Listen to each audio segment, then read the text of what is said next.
Kahinaan ng UST sasamantalahin ng DLSU, hindi na magpapatalo. Game plan, alamin. Kanino Poyos fire?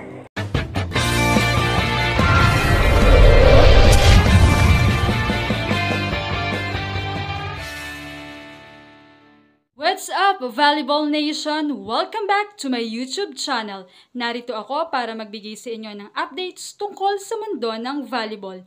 Pero bago yan, don't forget to subscribe and hit the notification bell para updated ka sa aking mga videos. Babawi. Yan ang mantra ng DLSU bukod sa kagustuhang matikman ang twice-to-beat advantage at gusto ring mabawian ng UST mula sa kanilang pagkabigo noong round 1 sa kanilang 5-setter match. Kaya naman, narito ang mga dapat nilang paghandaan kontra Golden Tigerses. Number 1. Poyos-centric. Still, Angge is one of the best players right now even off ang game niya pero nagdi-deliver siya. Kailangan nilang pigilan si Poyos dahil dito sila nakarne ng UST, especially kapag nasa harap na si Angge. Number 2. Cassie Carvalho's playmaking. Huwag na nating i-deny na lamang si Cassie pagdating sa setting at decision making kumpara kay Coronel. Kaya naman dapat alerto ang mga blockers ng DLSU dahil malikot din talaga ang bola ni Cassie. Number 3. Watch out their combination plays. Once na maganda ang receive ng UST, sinusundan naman agad ito ni Cassie ng combi plays at super effective ito. Kaya naman dapat maging alerto ang mga blockers at ang mga defensive players must be on point. Number 4. Iwasan nyo si Pipito. Naging trending nga ang line na yan dahil ilan nga sa mga coaches na ang nagsasabing huwag papuntahin ang bola kay Pipito. Kaya naman ulitin natin, iwasan nyo si Pipito. Dahil sure, puto-puto lang yan kay Det-Det.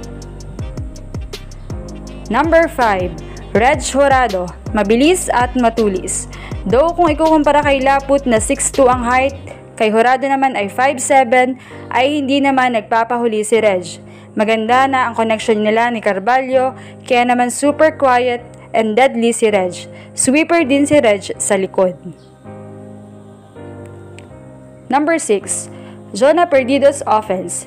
Si Perdido nga ang naging threat noon din sa Lasal pero after noon ay medyo bumaba ang game niya.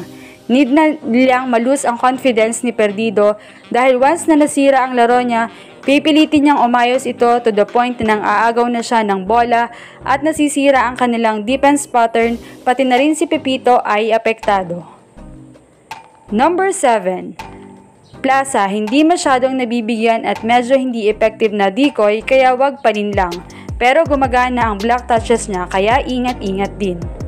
Number 8. More on Bastarda serves coming from Probido at Coronel para more aces and misreceives ng UST. Still, test of character ito sa Lasal. Natalo sila noon at kayang-kaya nilang bumawi ngayon, especially if capable nang lumaro si Angel Canino. Anong masasabi niyo rito? Leave a comment below. Thank you for watching and don't forget to subscribe.